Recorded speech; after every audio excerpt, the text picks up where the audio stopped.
Mit Optionen kann man auf steigende oder fallende Kurse wetten. Im zweiten Fall ist oft das Absichern gegen Verluste von bestehenden Wertschriften ein Motiv. Läuft es aber in die falsche Richtung, kann man sich die Finger verbrennen.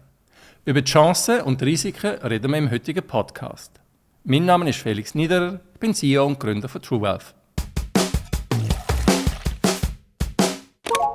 Optionen sind wie Gutscheine. Sie geben dem Käufer das Recht, einen Basiswert, typischerweise eine Aktie, zu einem festgelegten Preis in einem bestimmten Zeitraum zu kaufen oder zu verkaufen. Das ist aber keine Pflicht. Man kann die Option auch verfallen lassen, sie also nicht ausüben. Und jede Option hat ein Verfallsdatum. Es gibt keine Optionen, die ewig laufen. Es gibt zwei Arten von Optionen. Call-Optionen, sie geben dir als Käufer das Recht, eine Aktie zu kaufen. Put-Optionen sind ein Gutschein, um eine Aktie zu verkaufen. Machen wir ein Beispiel. Du erwartest, dass der Kurs von einer Aktie steigen wird. Darum kaufst du eine Call-Option für 5 Franken. Den Preis der Option nennt man auch Prämie. Jede Option hat einen Ausübungspreis, den sogenannten Strike Price. Liegt er bei 100 Franken, kannst du die Aktie zu diesem Preis kaufen.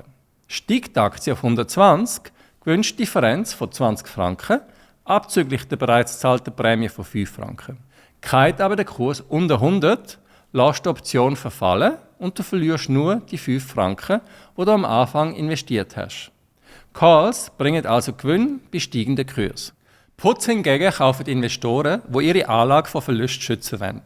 Dank einem Put kannst du deine Aktie zu einem bestimmten Preis verkaufen, egal wie weit der Aktienkurs sinkt. Machen wir auch für sinkende Kurse ein Beispiel. Du hast eine Aktie von einer Schweizer Firma. Sie notiert aktuell bei 200 Franken. Um dich gegen mögliche Verluste abzusichern, kaufst du für 3 Franken Put-Option mit einem Ausübungspreis von 150 Franken. Wenn der Kurs auf 100 geht, kannst du deine Aktie zum vorher festgelegten Preis von 150 Franken verkaufen. So hast du deinen maximalen Verlust auf 50 Franken begrenzt, plus die 3 Franken für die Option. Ohne die Versicherungsprämie hättest du einen Verlust von 100 Franken gemacht. Für wer eignet sich Optionen? Primär nutzen Profis, oft institutionelle Anleger, Optionen. Aber auch Privatanleger können Optionen handeln. Sie müssen aber wissen, was sie machen. Weil Optionen sind hochspekulativ. Sie schwanken viel stärker als ihr Basiswert, sprich die Aktien. Brauchst du jetzt Optionen in deinem Depot? Wer kurzfristig spekulieren möchte, kann Optionen punktuell einsetzen. Der Vorteil ist, dass man mit einem kleinen Kapitaleinsatz eine grosse Wirkung erzielen kann. Darum sind Optionen sogenannte Hebelprodukte. Aber es ist sehr schwierig, den richtigen Zeitpunkt für Kauf und Verkauf zu finden. Market Timing ist so schwierig, dass auch Profis häufig falsch liegen. Kurz zusammengefasst, ein langfristig orientierter Investor braucht keine Optionen.